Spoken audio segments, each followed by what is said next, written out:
La ciudad de Dios contra paganos. Traducción de Santos Santa Marta del Río, o Saint Miguel Fuertes Lanero, Osa libro I, en defensa de la religión cristiana, prólogo, motivo y argumentación de la presente obra. La gloriosísima ciudad de Dios, que en el presente correr de los tiempos se encuentra peregrina entre los impíos viviendo de la fe 1, y espera ya ahora con paciencia 2 la patria definitiva y eterna hasta que haya un juicio con auténtica justicia 3, conseguirá entonces con creces la victoria final y una paz completa. Pues bien, mi querido hijo Marcelino, en la presente obra, emprendida a instancias tuyas, y que te debo por promesa personal mía, me he propuesto defender esta ciudad en contra de aquellos que anteponen los propios dioses a su fundador. Larga y pesada tarea esta. Pero Dios es nuestra ayuda. 4. Soy consciente de la fuerza que necesito para convencer a los soberbios del gran poder de la humildad. Ella es la que logra que su propia excelencia, conseguida no por la hinchazón del orgullo humano, sino por ser don gratuito de la divina gracia, trascienda todas las eminencias pasajeras y vacilantes de la tierra. El rey y fundador de esta ciudad, de la que me he propuesto hablar, declaró en las escrituras de su pueblo el sentido de aquel divino oráculo que dice: Dios resiste a los soberbios, y da su gracia a los humildes. 5. Pero esto mismo, que es privilegio exclusivo de Dios, pretende apropiárselo para sí el espíritu hinchado de soberbia, y le gusta que le digan para alabarle: perdonarás al vencido y abatirás al soberbio. Tampoco hemos de pasar por alto la ciudad terrena, en su afán de ser dueña del mundo, y aun cuando los pueblos se le rinden, ella misma se ve esclava de su propia ambición de dominio. De ello hablaré según lo pide el plan de la presente obra, y mis posibilidades lo permitan. Capítulo I. Los enemigos del nombre de Cristo obtienen el perdón de los bárbaros, por reverencia a Cristo. Durante la devastación de Roma de esta ciudad terrena surgen los enemigos contra quienes hay que defender la ciudad de Dios. Muchos de ellos, apartándose de sus errores impíos, se convierten en moradores bastante laudables de esta ciudad.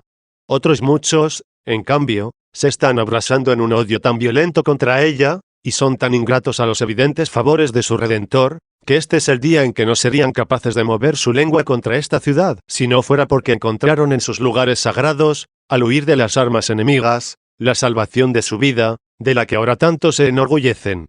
¿O es que no son enemigos encarnizados de Cristo aquellos romanos a quienes los bárbaros, por respeto a Cristo, les perdonaron la vida?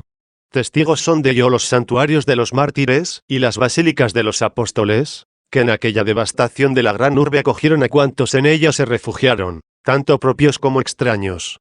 Allí se moderaba la furia encarnizada del enemigo. Allí ponía fin el exterminador a su saña.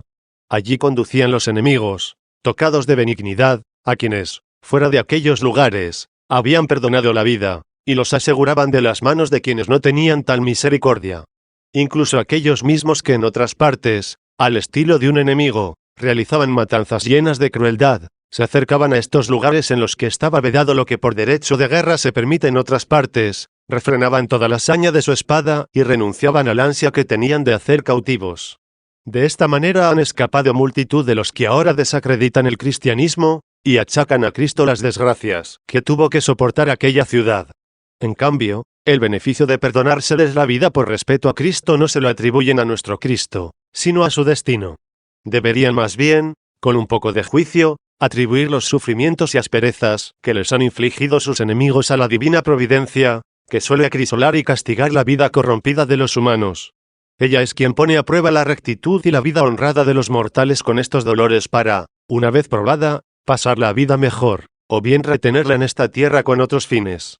Pero de hecho los bárbaros, en su ferocidad, les han perdonado la vida, contra el estilo normal de las guerras, por respeto al nombre de Cristo, sea en lugares comunes, sea en los recintos consagrados a su culto, y, para que fuera aún más abundante la compasión, eligieron los más amplios, destinados a reunir multitudes. Este hecho deberían atribuirlo al cristianismo. He aquí la necesaria ocasión para dar gracias a Dios y recurrir a su nombre con sinceridad, evitando las penas del fuego eterno, ellos que en masa escaparon de las presentes calamidades usando hipócritamente ese mismo nombre. Porque muchos de los que ves ahora insultar a los siervos de Cristo, con insolente desvergüenza, no hubieran escapado de aquella carnicería desastrosa si no hubieran fingido ser siervos de Cristo. Y ahora, oh soberbia desagradecida y despiadada locura, se hacen reos de las eternas tinieblas oponiéndose con perverso corazón a su nombre, nombre al cual un día se acogieron, con labios engañosos, para gozar de la luz temporal.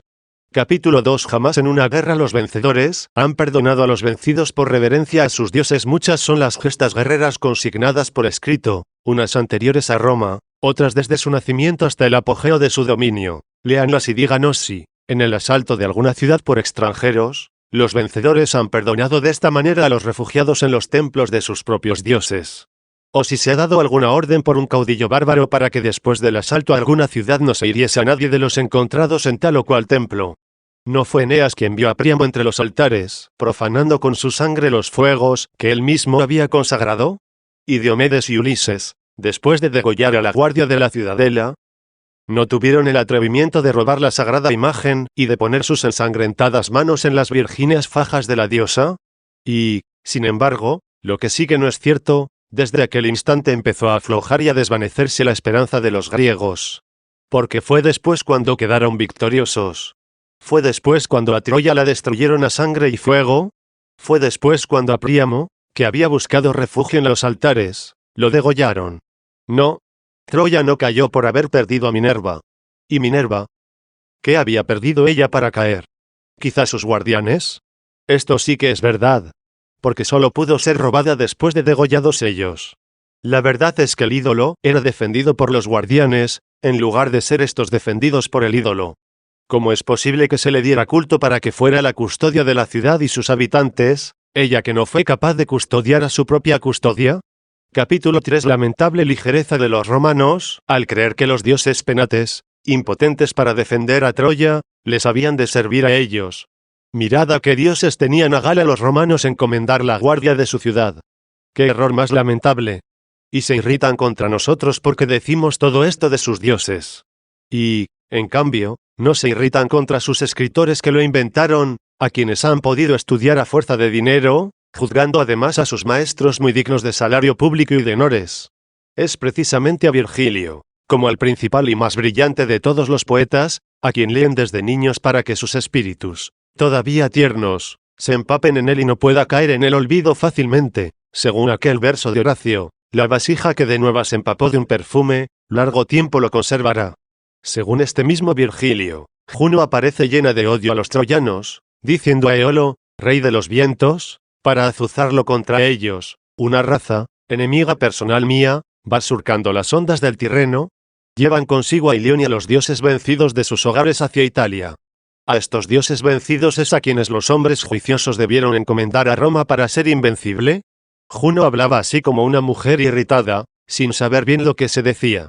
¿Y qué dice Eneas, llamado el piadoso, tantas veces? ¿No es él quien cuenta, Parto, el hijo de Otreo, sacerdote del alcázar de Apolo, llevando a rastras en sus manos los objetos del culto, los dioses vencidos y a su nietecito, viene a mis umbrales en loca carrera? ¿No muestra que tales dioses, que no dudan llamarlos vencidos, le fueron confiados a él, más bien que él a ellos, cuando se le dice, Troya te confía sus objetos de culto y sus penates? Sí, pues, Virgilio a estos dioses los declara vencidos, e incluso encomendados a un hombre, para lograr la fuga. ¿No será una locura pensar que Roma fue acertadamente encomendada a tales protectores, y que, de no haberlos perdido, no hubiera podido ser arrasada? Más aún, ¿dar culto a unos dioses vencidos como a sus guías y defensores? ¿Qué otra cosa será sino tener no ya divinidades propicias, sino más bien pagadores sin crédito? Roma no habría evitado su ruina conservando sus dioses, sino más digno de fe me parece que estos habrían perecido mucho antes si Roma no hubiera hecho lo imposible por conservarlos a ellos. ¿Quién no se da cuenta a primera vista de la vana pretensión de ser invencibles bajo la protección de seres vencidos, y de afirmar que llegó su ruina por haber perdido a sus dioses protectores, siendo así que la única causa de su perdición pudo muy bien ser el haber elegido a unos protectores perecederos? ¿No era el placer de mentir lo que impulsaba a los poetas a escribir y cantar esos versos sobre los dioses vencidos? No. Era la fuerza de la verdad lo que les obligaba a ser sinceros, como a hombres sensatos. Estas cuestiones las trataré en otro lugar más oportuno, cuidadosa y ampliamente. De momento voy a hablar un poco, según el plan trazado y mis posibilidades, de aquellos ingratos que le imputan a Cristo, entre blasfemias, los males que están padeciendo como efecto de la corrupción de su vida. Se les perdonó incluso a ellos, por reverencia a Cristo, y ellos ni siquiera prestan atención a este hecho.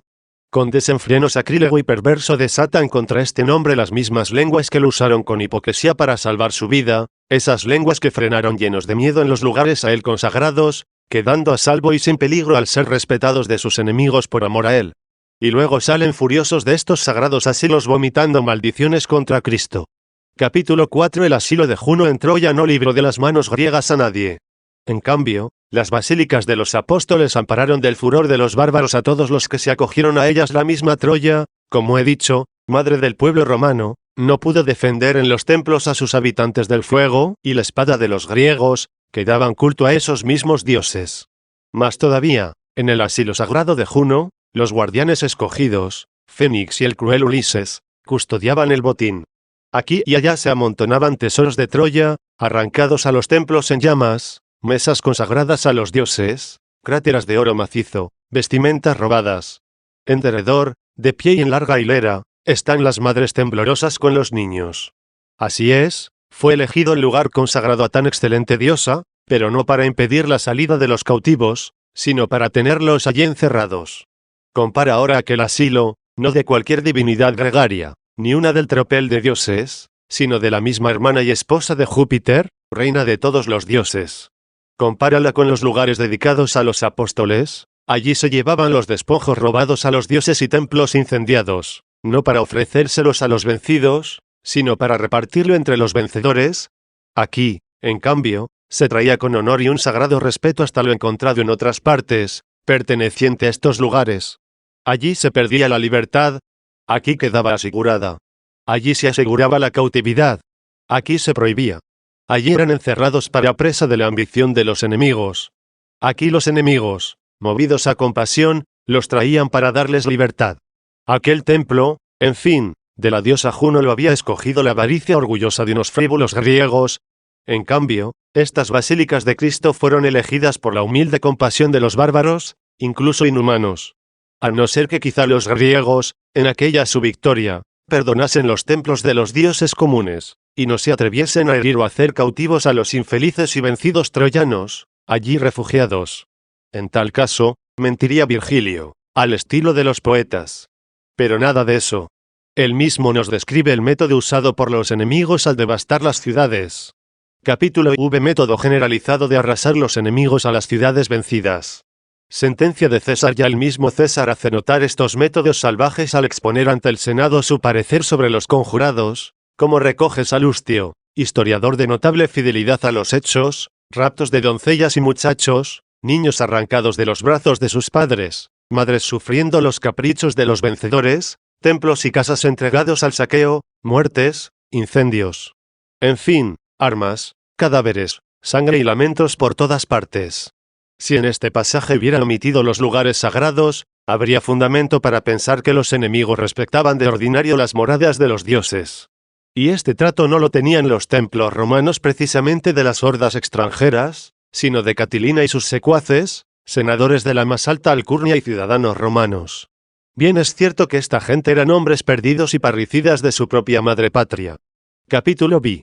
Los romanos mismos jamás perdonaron a los refugiados en los templos de las ciudades conquistadas. ¿Qué necesidad tenemos de que nuestra palabra ande en busca de muchas naciones que hayan luchado entre sí, y que en ninguna de ellas hayan perdonado a los vencidos, refugiados en las moradas de sus dioses? Veamos a los mismos romanos. Sí, traigamos a la memoria y pasemos revista a estos romanos, cuyo principal timbre de gloria se expresó así: perdonarás al vencido y abatirás al soberbio, y que preferían olvidar las injurias recibidas antes que vengarlas. Queremos que se nos diga en qué templos solían hacer excepción para dejar en libertad a los que allí se habían refugiado, en el saqueo de tantas y tan grandes ciudades, asaltadas y tomadas por ellos para extender sus dominios. ¿Será tal vez que obraban así, pero los cronistas de sus hazañas lo iban callando?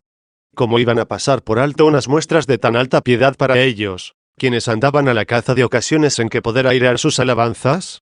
Se cuenta del ilustre romano Marco Marcelo, conquistador de la hermosa ciudad de Siracusa, que antes de arruinarla se echó a llorar, corriendo primero sus lágrimas que la sangre de sus moradores. Tomó incluso interés en respetar el pudor, como digno de ser tenido en cuenta con el enemigo. En efecto, antes de ordenar, como vencedor, el asalto de la ciudad dio un edicto prohibiendo hacer violencia corporal a ninguna persona libre. La ciudad, Con todo, fue arrasada, como ocurre en las guerras, y en ninguna parte leemos decreto alguno por el que este caudillo, tan casto y clemente, ordenase dejar ileso a quien hubiera buscado refugio en tal o cual templo. Jamás se hubiera silenciado este hecho, en caso de haber ocurrido, cuando no se han callado sus lágrimas, y la orden de no violar lo más mínimo la decencia. Fabio, el destructor de Tarento, recibe alabanzas por haberse abstenido del pillaje de los ídolos. Su secretario le consultó qué debía hacer con las muchas imágenes de los dioses que habían capturado, y él hasta sazonó su clemencia con un gracejo. Preguntó cómo eran, y se le contesta que muchas de gran tamaño, e incluso estaban armadas. Dejémosles a los tarentinos, dijo, sus airados dioses. Pues bien, ni el llanto del uno, ni la risa del otro, ni la casta piedad del primero, ni la donosa moderación del segundo, han podido pasar en silencio los historiadores romanos. ¿Cómo, entonces, iban a dejar de consignar el haber perdonado a algún hombre en honor de cualquiera de sus dioses, hasta el punto de prohibir atacarles, o hacer cautivos en sus templos? Capítulo 7. La crudeza en la destrucción de Roma fue producto de la tradición bélica. La clemencia vino de la fuerza del nombre de Cristo. Por consiguiente, cuantas ruinas, degüellos, pillajes, incendios, tormentos se cometieron en la reciente catástrofe de Roma, producto fueron del estilo de las guerras.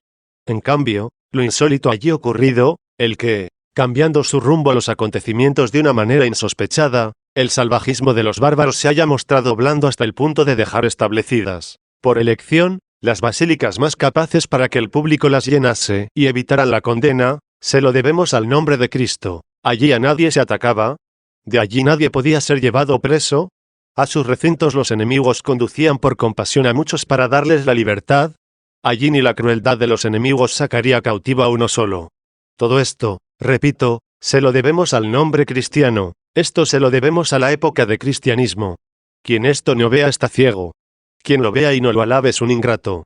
Quien se muestre en contra de quien lo alaba es un mentecato. No quiera Dios que un hombre en sus cabales atribuya estos datos a la fiereza de los bárbaros. Él fue quien a los pechos feroces y sanguinarios los llenó de terror, les fue poniendo freno y los ablandó milagrosamente, cuando mucho tiempo antes había dicho por el profeta, castigaré con vara sus pecados, y a latigazos sus culpas. Pero no les retiraré mi favor. 6. Capítulo 8. Las gracias y las desgracias son comunes casi siempre a buenos y malos. 1. Alguien podrá decir, este divino favor, ¿por qué ha alcanzado también a los impíos e ingratos? ¿Por qué ha de ser, sino porque lo brindó quien hace salir diariamente el sol sobre buenos y malos, y hace llover sobre justos y pecadores? 7. Sí, habrá algunos que, cayendo en la cuenta de esto, se corrijan con dolor de su impiedad, y otros que, despreciando, como dice el apóstol, las riquezas de bondad y de tolerancia de Dios, con la dureza de su corazón impenitente están almacenando castigos para el día del castigo, cuando se revele el justo juicio de Dios, que pagará a cada uno según sus obras. 8. Con todo, la paciencia de Dios está invitando a la conversión a los malos, y el azote de Dios a los buenos les enseña la paciencia. Asimismo, la misericordia de Dios rodea amorosamente a los buenos para animarlos, y la severidad de Dios corrige a los malos para castigarlos. Luego a la divina providencia disponer para la otra vida bienes a los buenos, que no disfrutarán los pecadores, y males a los impíos que no atormentarán a los justos. Sin embargo, ha querido que estos bienes y males pasajeros fueran comunes a todos para que no se busquen ansiosamente los bienes que vemos en posesión también de los malos ni se huya, como de algo vergonzoso, de los males que con mucha frecuencia padecen incluso los buenos. 2. Lo que más nos interesa aquí es la postura personal tanto ante las cosas que llamamos prósperas como ante las adversas. Porque el hombre de bien ni se engríe con los bienes temporales ni se siente abatido con los males. Y al contrario, el malvado sufre el castigo de la desgracia temporal, porque con la prosperidad cae en la corrupción. No obstante, Dios, en la misma distribución de bienes y males, hace más patente con frecuencia su intervención. En efecto, si ahora castigase cualquier pecado con penas manifiestas, se creería que no reserva nada para el último juicio. Al contrario, si ahora dejase impunes todos los pecados, creeríamos que no existe la providencia divina. Otro tanto sucede con las cosas prósperas, si Dios no las concediese con abierta generosidad a algunos de cuantos se las piden, diríamos que no son de su jurisdicción, y asimismo, si las concediese a todos cuantos se las piden, llegaríamos a pensar que solo se le debe servir en espera de semejante recompensa. y un servicio así, lejos de hacernos más santos, nos volvería más ambiciosos, más avaros. Deducimos de aquí que no porque buenos y malos hayan sufrido las mismas pruebas vamos a negar la distinción entre ellos. Bien se compagina la desemejanza de los atribulados con la semejanza de las tribulaciones. Y aunque estén sufriendo el mismo tormento, no por ello son idénticos la virtud y el vicio. Como por un mismo fuego brilla el oro y humea la paja. Como bajo un mismo trillo se tritura la paja y el grano se limpia. Como no se confunde el alpechín con el aceite al ser exprimidos bajo la misma almazara, de igual modo un mismo golpe, cayendo sobre los buenos, los somete a prueba, los purifica, los afina, y condena, arrasa y extermina a los malos. De aquí que, en idénticas pruebas, los malos abominan y blasfeman de Dios. En cambio, le suplican y no cesan de alabarle los buenos. He aquí lo que interesa, no la clase de sufrimientos, sino cómo los sufre cada uno. Agitados con igual movimiento, el cieno despide un hedor insufrible, y el ungüento, una suave fragancia. Capítulo 9. Causas de los castigos que azotan por igual a buenos y malos 1. ¿Qué padecieron los cristianos en aquella catástrofe, que no les sirviera de provecho, si lo consideramos con los ojos de la fe? En primer lugar, pensar con humildad en los pecados por los que Dios, en su indignación, llenó el mundo de tamañas calamidades. Si bien es verdad que se verán lejos de los criminales, de los infames, de los impíos, no se creerán exentos de falta, hasta el punto de juzgarse a sí mismos indignos de sufrir mal temporal alguno por su causa. Hago excepción de que todo el mundo, por muy intachable que sea su vida, concede algo a la concupiscencia carnal, aunque sin llegar a la crueldad del crimen ni al abismo de la infamia o a la perversión de la impiedad. Pero sí a ciertos pecados, quizá raramente cometidos, o quizá tanto más frecuentes cuanto más leves. Pues bien, exceptuando esto, a quien hallamos fácilmente que trate como se debe a estos perversos, por cuya abominable soberbia, desenfreno y ambición, por sus injusticias y horrendos sacrilegios, Dios ha aplastado al mundo 9, como ya lo había anunciado con amenazas. ¿Y quién vive entre esta gente como se debería vivir? Porque de ordinario se disimula culpablemente con ellos, no enseñándoles ni amonestándolos, incluso no riñéndolos ni corrigiéndolos, sea porque nos cuesta, sea porque nos da vergüenza echárselo en cara, o porque queremos evitar enemistades, que pueden ser impedimento, y hasta daño en los bienes temporales, que nuestra codicia todavía aspira a conseguir o que nuestra flaqueza teme perder. De esta forma, los justos están descontentos, es cierto, de la vida de los malos, y por ello no vienen a caer en la condenación que a ellos les aguarda después de esta vida. Pero, en cambio, como son indulgentes con sus detestables pecados, al paso que les tienen miedo, y caen en sus propios pecados, ligeros, es verdad, y veniales, con razón se ven envueltos en el mismo azote temporal, aunque estén lejos de ser castigados por una eternidad.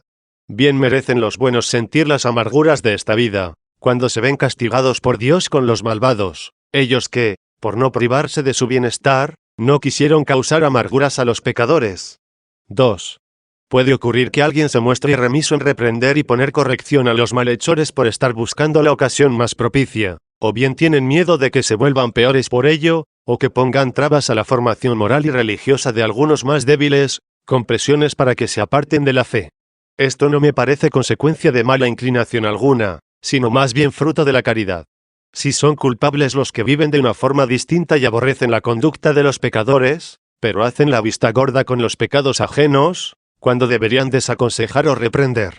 Tienen miedo a sus reacciones, tal vez perjudiciales en los mismos bienes que los justos pueden disfrutar lícita y honestamente, pero que lo hacen con mayor avidez de la conveniente a unos peregrinos en este mundo, que enarbolan la bandera de la esperanza en una patria celestial. Y, naturalmente, no me refiero solo a los más remisos, es decir, a quienes llevan, por ejemplo, vida conyugal, teniendo o procurando tener hijos, con casas y servidumbre en abundancia, como aquellos a quienes se dirige el apóstol en las iglesias para enseñarles y recordarles cómo deben vivir las esposas con sus maridos, los maridos con sus esposas, los hijos con sus padres y los padres con sus hijos, los siervos con sus señores y los señores con sus siervos. 10. Todos estos, de muy buen grado, adquieren bienes caducos de la tierra en abundancia, y con mucho desagrado los pierden. Esta es la causa por la que no se atreven a ofender a los humanos cuya vida, llena de podredumbre y de crímenes, les disgusta. No me refiero solo a estos, no. Se trata incluso de aquellas personas que se han comprometido con un género más elevado de vida, libres de las ataduras del vínculo conyugal, de frugal mesa y sencillo vestido. Estos, digo, se abstienen ordinariamente de reprender la conducta de los malvados, temiendo que sus disimuladas venganzas o sus ataques pongan en peligro su fama o seguridad personal.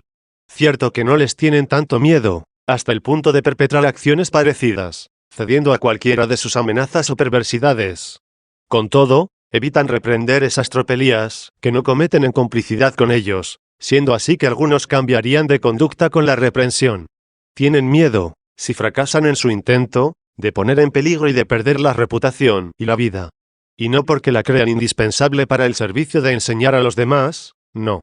Es más bien efecto de aquella debilidad morbosa en que cae la lengua, y los juicios humanos cuando se complacen en sus adulaciones, y temen la opinión pública, los tormentos de la carne o la muerte. Consecuencias son estas de la esclavitud a las malas inclinaciones, no del deber de la caridad. 3. Así que, a mi modo de ver, no es despreciable la razón por la que pasan penalidades malos y buenos juntamente, cuando a Dios le parece bien castigar incluso con penas temporales la corrompida conducta de los hombres. Sufren juntos no porque juntamente lleven una vida depravada, sino porque juntos aman la vida presente. No con la misma intensidad, pero sí juntos. Y los buenos deberían menospreciarla para que los otros, enmendados con la reprensión, alcanzasen la vida eterna. Y si sus enemigos se niegan a acompañarlos en conseguir la vida eterna, deberían ser soportados y amados, ya que, mientras están viviendo, nunca se sabe si darán un cambio en su voluntad para hacerse mejores. En esta materia tienen no ya parecida, sino mucho más grave responsabilidad, aquellos de quienes habla el profeta, perecerá este por su culpa, pero de su sangre yo pediré cuentas al centinela 12. Con este fin están puestos precisamente los centinelas, es decir, los responsables de los pueblos, en las iglesias, para no ser remisos en reprender los pecados. Pero no se crea enteramente libre de culpa quien, sin ser prelado, está ligado a otras personas por circunstancias inevitables de esta vida, y es negligente en amonestar o corregir muchas de las cosas que conoce reprensibles en ellos por tratar de evitar sus venganzas. Mira por los bienes en que se puede disfrutar en esta vida legítimamente, sí, pero pone en ellos un goce más allá de lo legítimo. Tienen, además, otra razón los buenos para sufrir males temporales. Es la misma que tuvo Job, someter el hombre a prueba a su mismo espíritu y comprobar qué hondura tiene su postura religiosa y cuánto amor desinteresado tiene a Dios. Capítulo X. Nada pierden los santos, al perder las cosas temporales. 1. Si has profundizado debidamente en estas cuestiones, pon atención a ver si les sucede a los hombres creyentes y piadosos algún mal que no se les convierta en bien. A no ser que dejemos sin sentido el dicho del apóstol, sabemos que todas las cosas cooperan al bien de los que aman a Dios. 13. Supongamos que ya han perdido todo lo que tenían. Pero, ¿han perdido su fe? ¿Han perdido su religión? ¿Han perdido los tesoros del hombre interior, el que ante Dios es rico? 14. Aquí las riquezas de los cristianos en las que el apóstol se sentía opulento, y decía, la religión es ciertamente un buen negocio cuando uno se conforma con lo que tiene, porque nada trajimos al mundo, como nada podremos llamarnos. Así que, teniendo qué comer y con qué vestirnos, podemos estar contentos. Los que quieren hacerse ricos caen en tentaciones, trampas y mil afanes insensatos y funestos, que hunden a los hombres en la ruina y en la perdición. Porque la raíz de todos los males es el amor al dinero. Por esta ansia algunos se desviaron de la fe, y se infligieron 1000 tormentos. 15. 2. Por tanto, aquellos que en el mencionado desastre perdieron las riquezas terrenas, si las poseían como lo habían oído de labios de aquel Job, pobre por fuera y rico por dentro, es decir, si hacían uso del mundo como si no lo hicieran. 16. Bien pudieron decir lo mismo que él, tan fuertemente tentado y nunca vencido, desnudo salí del seno de mi madre, desnudo volveré a la tierra. El Señor dio, el Señor quitó. Ha sucedido según su beneplácito, bendito sea el nombre del Señor. 17. Como buen servidor pretendía que sus riquezas fueran la voluntad misma de su Señor, siguiéndole paso a paso se haría rico en su espíritu, y no sufriría quebranto al abandonar en vida lo que pronto, con la muerte, tenía que abandonar. Pero los otros, más débiles, que, sin anteponer estos bienes terrenos a Cristo, estaban sujetos a ellos con un cierto apego, al perderlos se han dado cuenta de hasta qué punto pecaron poniendo su amor en ellos. Tanto más se han dolido cuanto más se habían implicado en los dolores, según he recordado antes por boca del apóstol.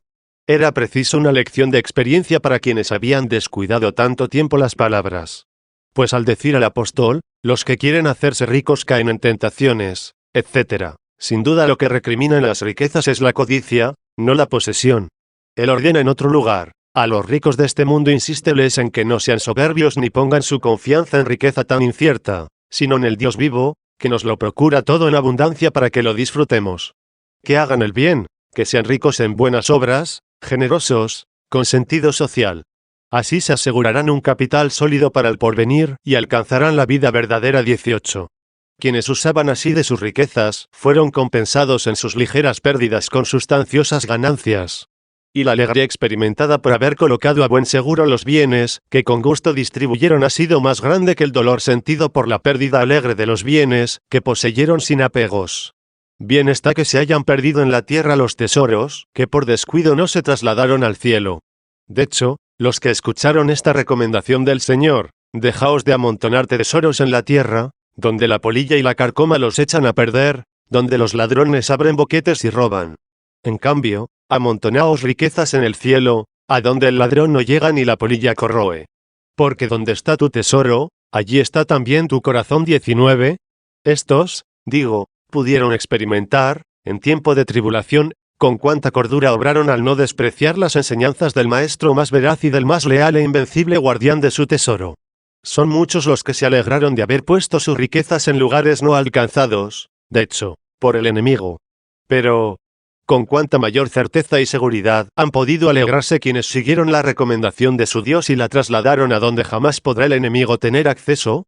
Esta fue la postura de nuestro querido Paulino, obispo de Nola, que de opulento rico se hizo voluntariamente paupérrimo, al tiempo que un acaudalado en santidad. Cuando los bárbaros asolaron a Nola, cayó él en su poder. Y así oraba en su corazón, según hemos sabido después por él mismo: Señor, no sea yo torturado por el oro o la plata. Tú bien sabes dónde tengo yo toda mi fortuna. Sí, tenía toda su fortuna guardada y atesorada donde se lo había indicado él mismo que había anunciado todos estos males al mundo. He aquí porque en la invasión de los bárbaros no perdieron ni siquiera las riquezas terrenas quienes fueron dóciles al mandato del Señor sobre cómo y dónde debían atesorar. En cambio, algunos tuvieron que arrepentirse por no haber seguido sus indicaciones, y han aprendido la lección sobre el empleo de tales bienes, sino con la sabiduría que sabe prevenir, sí al menos con las consecuencias que hay que pagar. 3. Es verdad que hubo hombres de bien, incluso cristianos, que fueron torturados para que entregasen sus bienes a los enemigos. Pero nunca pudieron entregar ni perder los bienes que los hacían buenos. Y si algunos prefirieron ser torturados antes de entregar sus injustas riquezas, entonces ya no eran buenos. A estos, que tanto estaban sufriendo por el oro, debía habérseles advertido cuánto tenían que padecer por Cristo. Aprenderían así a amar a quien hace ricos de eterna felicidad a todos los que han padecido por él, en lugar de amar el oro y la plata. Lamentable del todo fue haber padecido por ello, sea mintiendo para ocultarlos, sea confesando para entregarlos. Nadie perdió a Cristo confesándolo en las torturas. Pero el oro nadie lo salvó sino renegando. Por eso quizá resultaban más útiles los tormentos, que enseñaban a amar el bien incorruptible, que los otros bienes por cuyo amor sufrían tormentos sus dueños sin fruto alguno aprovechable.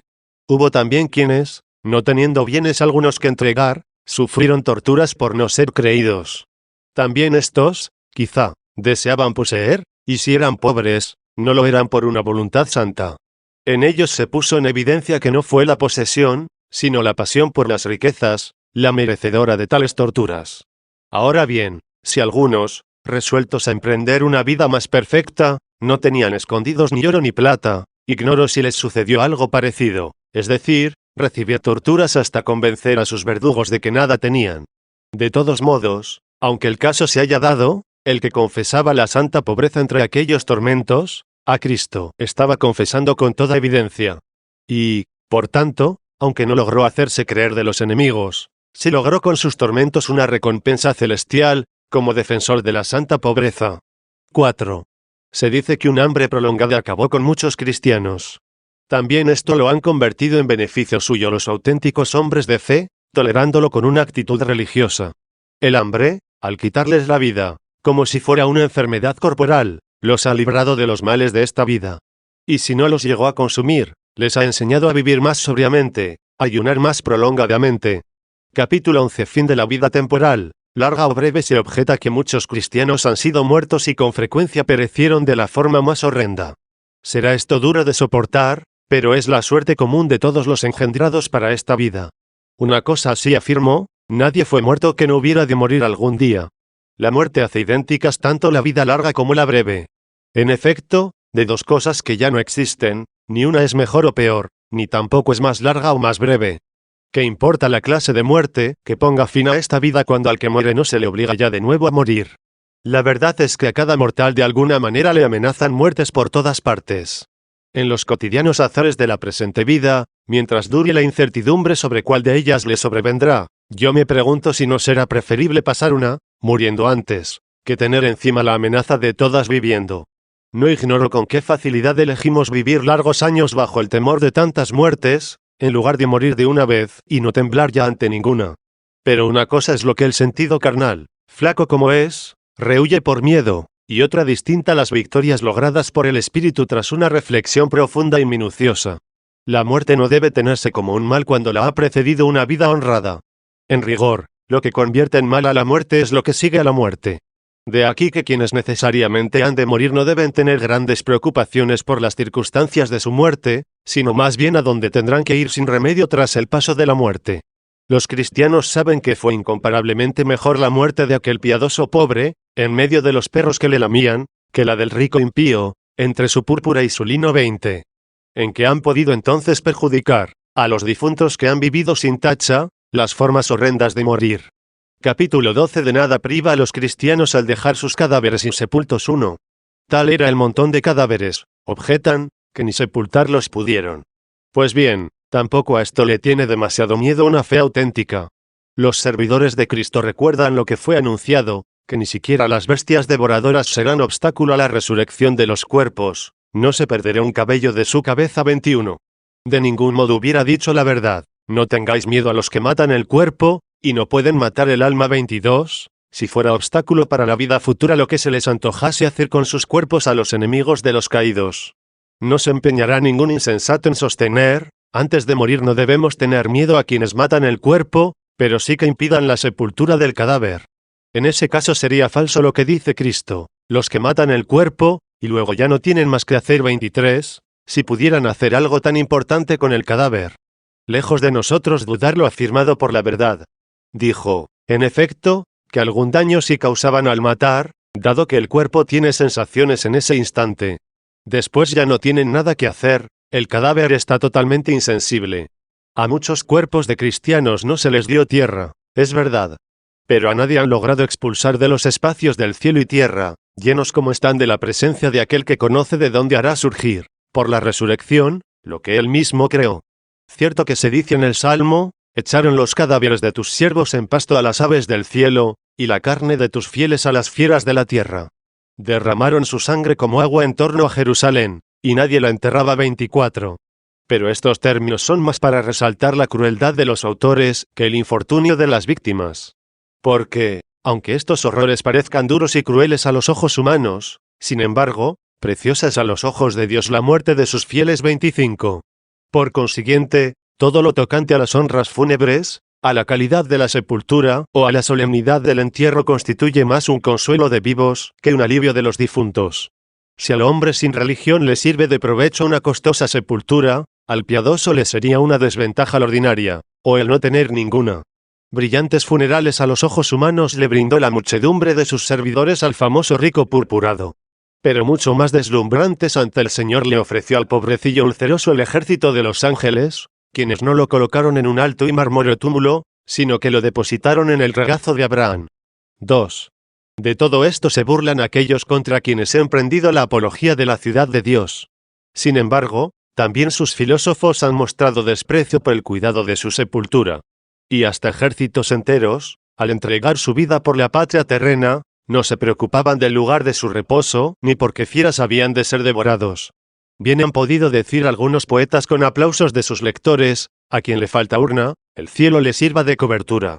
Tanto menos deben zaherir a los cristianos por los cadáveres insepultos cuanto que la restauración de su carne y de todos sus miembros está prometida no solamente a partir de la tierra, sino desde el seno más secreto de los demás elementos en que se hayan podido convertir los cadáveres al disiparse. En un instante volverán a su integridad. 26.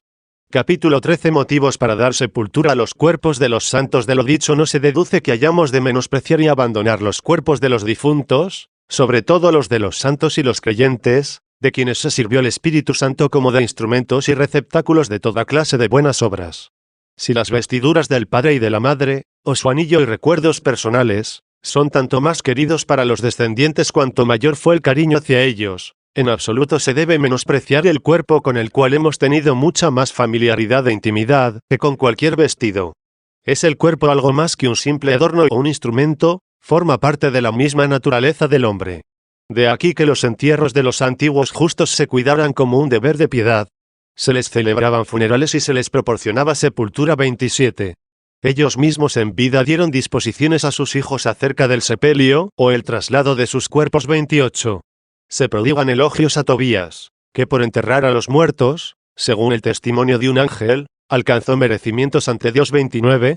Y el Señor en persona, que había de resucitar al tercer día, elogia como buena la acción de aquella piadosa mujer, y quiere que sea divulgada como tal, el haber derramado el exquisito perfume sobre sus miembros con vistas a la sepultura. 30.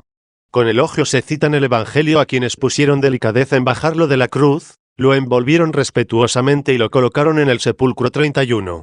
Todos estos textos, sin embargo, tan autorizados, no nos quieren insinuar que exista sensación alguna en los cadáveres. Más bien nos indican que la divina providencia se interesa también por los cuerpos de los difuntos y que se complace en todos estos deberes de piedad para con ellos, porque van reafirmando nuestra fe en la resurrección. Aquí se nos da también otra saludable lección sobre la gran recompensa que nos aguarda por las limosnas ofrecidas a quienes tienen vida y sensibilidad, puesto que ante Dios no caerán en el vacío las delicadezas derrochadas en nuestras obligaciones con los miembros ya sin vida de los humanos.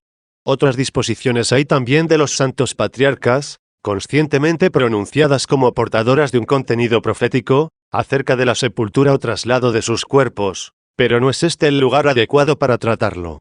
Es suficiente con lo expuesto. En lo referente a los bienes indispensables de los vivos, como pueden ser el alimento y el vestido, si bien es cierto que su falta les causa una grave molestia, así y todo no les hace a los buenos rendirse en su fortaleza ante el sufrimiento, ni les arranca de raíz su religiosidad, sino que la vuelve más fecunda por más experimentada. Cuánto menos han de sentirse desgraciados estos justos si les llegan a faltar los cuidados que se suelen emplear en los funerales y en el entierro de los cuerpos difuntos, estando ya ellos en la paz de las escondidas moradas de los santos. Por eso, cuando en el saqueo de Roma, o de cualquier otra ciudad, les han faltado a los cadáveres de los cristianos estas atenciones, ni fue culpa de los vivos, que no podían hacerlo, ni constituyó una desgracia para los difuntos, que no podían sentirlo. Capítulo 14. Los santos, durante su cautiverio, no carecieron nunca de las divinas consolaciones. Se pone esta objeción: gran número de cristianos fueron conducidos al cautiverio. Del todo lamentable sería si los hubieran logrado conducir a donde no fuesen capaces de encontrar a su Dios. Ahí están las Santas Escrituras, en ellas se encuentra gran consuelo, incluso en medio de tales calamidades. Cautivos estuvieron los 3 jóvenes, cautivo estuvo Daniel y lo estuvieron otros profetas. Y Dios no cesó de ser su consuelo. No abandonó a sus fieles bajo la dominación de una raza, bárbara, sí, pero humana, el que no había abandonado tampoco al profeta dentro de las entrañas de una bestia. 32. Prefieren nuestros adversarios burlarse también de esto antes que creerlo. Pero también ellos, en sus escritos, creen que Arión de Metimna, célebre citarista, arrojado de una nave, fue recibido a lomos de un delfín, alcanzando así la costa. Sí, nuestra narración sobre el profeta Jonás es más increíble. Efectivamente, más increíble cuanto más maravillosa, y tanto más maravillosa cuanto mayor poder muestra. Capítulo 15. El caso de Régulo, un ejemplo de cautividad voluntaria, tolerada por motivos religiosos. No obstante, de nada le sirvió el culto a los dioses uno. Tienen nuestros adversarios, entre sus más relevantes personalidades, un ejemplo magnífico de cautividad voluntaria sufrida por motivos religiosos. Marco Atilio Régulo, general romano, estuvo cautivo de los cartagineses. Estos preferían la devolución de sus propios prisioneros antes que retener en su poder a los cautivos romanos. Envían, pues, a Régulo con sus embajadores a Roma, con objeto, ante todo, de conseguir este canje. Pero antes le hacen jurar que si no lo conseguía, debía él volver a Cartago. Allá se fue, y, como estaba persuadido de la desventaja para Roma de este cambio de prisioneros, convenció al Senado para no realizarlo. Terminada su exhortación, nadie de sus compatriotas le obligó a volver al enemigo. Pero como había comprometido su palabra, la cumplió espontáneamente. Los cartagineses le quitaron la vida entre las más refinadas y horrendas torturas, metiéronla en un estrecho cajón, donde por fuerza tenía que estar de pie. En él clavaron agudas puntas por todas partes, de modo que no se pudiera apoyar sin atroces dolores. Así terminaron con él a fuerza de vigilias. Con toda justicia se alaba un valor que sobrepasa tamaño infortunio. Notemos que Régulo había jurado por los dioses, cuya prohibición de darles culto atrajo, dicen, todas estas calamidades al género humano. Ahora bien, si estos dioses, a quienes se daba culto con miras a obtener la prosperidad en la vida presente, han querido o permitido la aplicación de tales penas a quien se mantuvo fiel a su juramento, ¿qué castigos, aún más duros, no habrán podido infligir en su enojo con el reo de perjurio? ¿Y por qué no he de sacar la misma conclusión de ambas hipótesis? Ciertamente, su culto a los dioses llegó hasta el punto de no quedarse en su patria, ni de buscar refugio en lugar alguno. Al contrario, volvió de nuevo, y sin la menor vacilación, a sus enemigos más encarnizados. Todo en virtud de la fidelidad al juramento prestado. ¿Tenía él como beneficiosa para la vida presente esta su resolución? Si es así, se engañaba por completo, al tener como recompensa un tan horrendo desenlace. Su ejemplo nos ha puesto de manifiesto que los dioses de nada sirven a sus devotos en relación con el bienestar temporal. El testimonio lo tenemos en Régulo, a un hombre, entregado a su culto, lo vemos derrotado y conducido cautivo. Y precisamente porque en su conducta no quiso más que ser fiel al juramento hecho en su nombre, fue exterminado con un horrible suplicio, nuevo en su especie y sin precedentes. Supongamos, por otra parte, que el culto a los dioses otorga como recompensa la felicidad de la vida futura.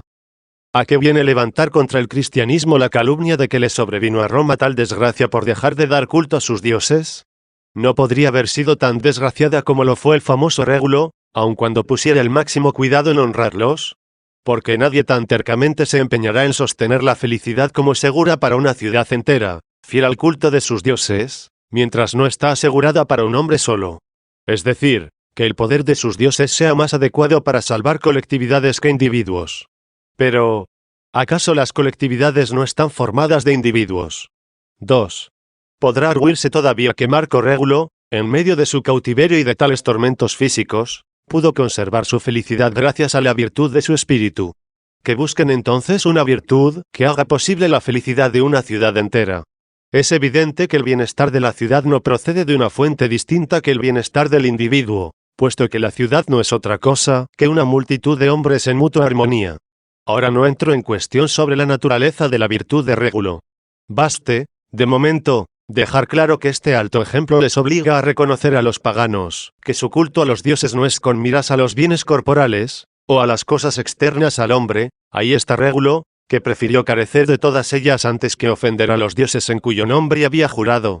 Pero, ¿qué haremos con unos individuos en este dilema? Por un lado se glorían de haber tenido un tan ilustre compatriota, y por otro temen que la ciudad siga su ejemplo. Porque, si no tienen este temor, confiesan que una desgracia parecida a la de Régulo le puede suceder a cualquier ciudad que se esmere en dar culto a los dioses.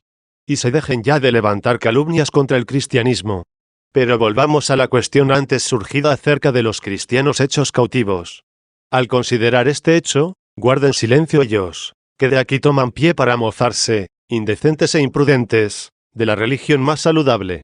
Si no fue un desdoro para sus dioses el que su más celoso adorador, por ser fiel a su juramento, renunció a la única patria que tenía, y, cautivo de sus enemigos, perdió la vida con torturas de inaudita crueldad en medio de una prolongada agonía, mucho menos hay que culpar al nombre cristiano por la cautividad de sus santos. Esperaron con una fe sin vacilaciones la patria celestial y se reconocieron peregrinos, aun en sus propios hogares. 33. Capítulo 16. La violación de las vírgenes consagradas en el transcurso de su cautividad. ¿Habrá contaminado la virtud del espíritu sin consentimiento voluntario? ¿Creen los infieles arrojar contra los cristianos un enorme delito cuando, al decantar su cautiverio, añaden las violaciones cometidas, no solo con mujeres casadas y con doncellas casaderas, sino también con religiosas consagradas? Llegados a este punto, no es la fe, no es la piedad, no es la virtud misma, llamada caridad. Es nuestro propio pensamiento el que de algún modo se encuentra en aprietos entre el pudor y la razón. No nos preocupamos aquí solamente de dar una respuesta a los extraños cuanto de proporcionar consuelo a nuestros hermanos en la fe. Quede bien sentado en primer lugar, que la virtud, norma del bien vivir, da sus órdenes a los miembros corporales desde su sede, el alma, y que el cuerpo se santifica siendo instrumento de una voluntad santa. Si ésta permanece inquebrantable y firme, aunque algún extraño obrase con el cuerpo, o en él a su antojo acciones, que no se podrían evitar sin pecado propio, no hay culpa en la víctima. Ahora bien, como no solo se pueden conseguir en un cuerpo ajeno efectos dolorosos, sino también excitar deleite carnal, cuando esto pudiera suceder, no por eso se logró arrancarle al alma su pureza defendida valientemente, aunque el pudor sí quedase turbado. No se vaya a creer consentido por la voluntad más íntima lo que tal vez no ha sucedido sin algún deleite carnal. Capítulo 17. La muerte voluntaria por miedo al dolor o la deshonra. ¿Qué corazón humano se negará a disculpar a las mujeres que se suicidaron para evitar un ultraje de esta clase? Y si alguien quisiera acusar a las restantes de no haberse quitado la vida para evitar con este pecado el delito ajeno, él mismo no se quedará sin la acusación de estupidez. Sabemos que no existe ley alguna que permita quitar la vida, incluso al culpable, por iniciativa privada, y, por tanto, quien se mata a sí mismo es homicida.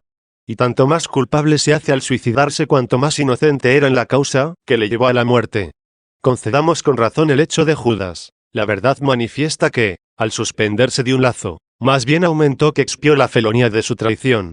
En efecto, desesperando de la divina misericordia con mortales remordimientos, cerró para sí todo camino de una penitencia salvadora. 34. Pues bien, ¿cuánto más debe abstenerse del suicidio quien no tiene culpa alguna que castigar en tal suplicio?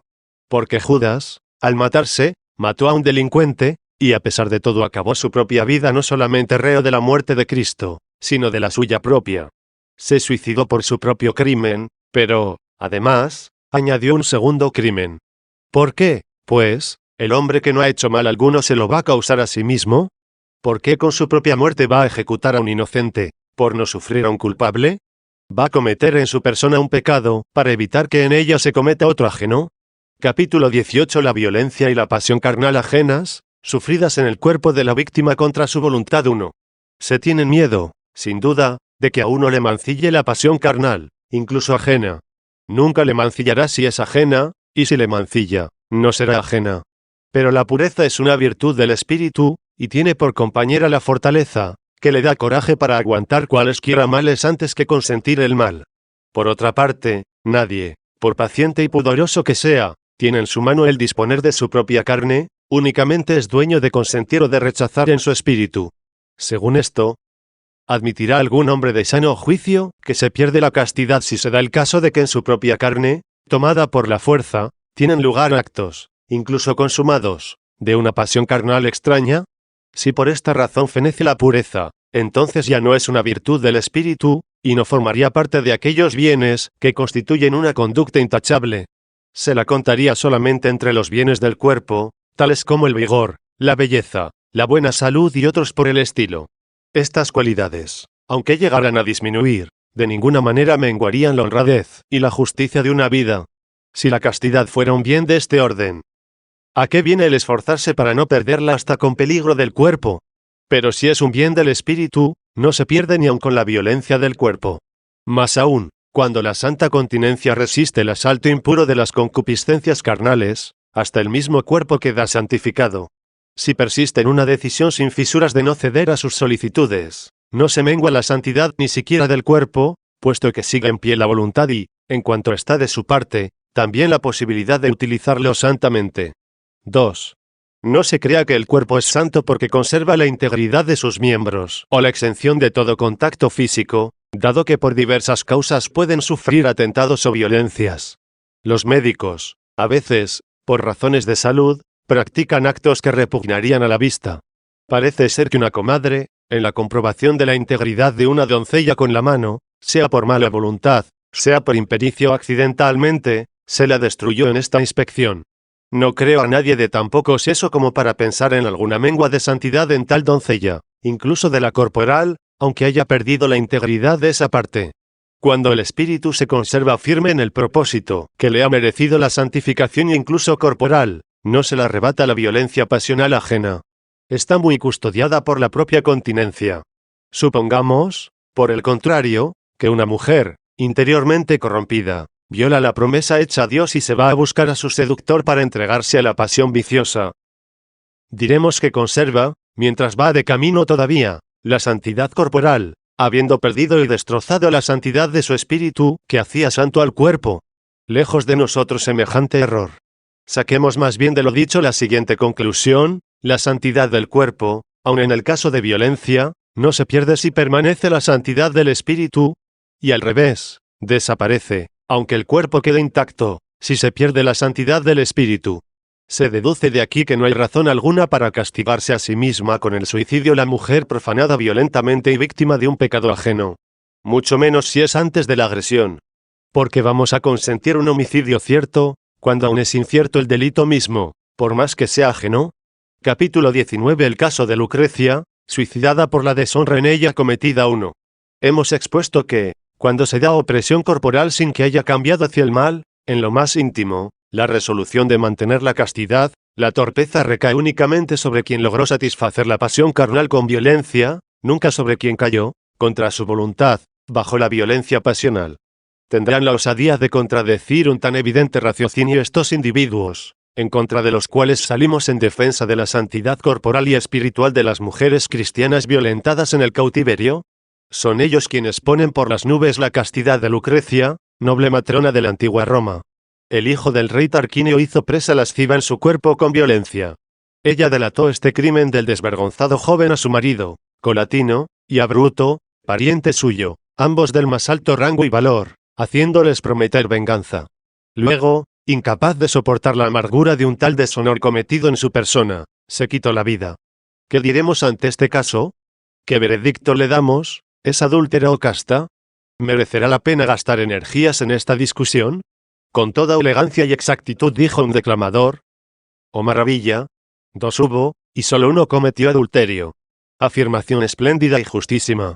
Tiene en cuenta, en la unión de los dos cuerpos, el sucio apetito de uno y la más casta voluntad de la otra. Se fija no en cuánto se han unido los miembros corporales, sino cuánto se han separado las intenciones. Por eso dice, 2 hubo, y solo uno cometió adulterio. 2. Pero, ¿qué es esto? ¿Recae la venganza con más rigor sobre quien no cometió adulterio? Porque el joven aquel fue arrojado de la patria juntamente con su padre. En cambio, Lucrecia recibió el supremo castigo. Si no hay lascivia cuando una víctima es violentada, tampoco hay justicia cuando una mujer casta sufre castigo. A vosotros apelo, leyes y jueces de Roma. Vosotros, que después de cometerse un crimen nunca habéis permitido que el reo sea impunemente ejecutado sin que preceda condena judicial. Si alguien presentase ante vuestro tribunal este delito, y quedase probado no solamente que ha sido asesinada una mujer sin previa condena, sino que lo ha sido una mujer casta e inocente, ¿no le aplicaríais rigurosamente al autor la pena proporcionada? Pues bien, esto es lo que ha hecho la famosa Lucrecia.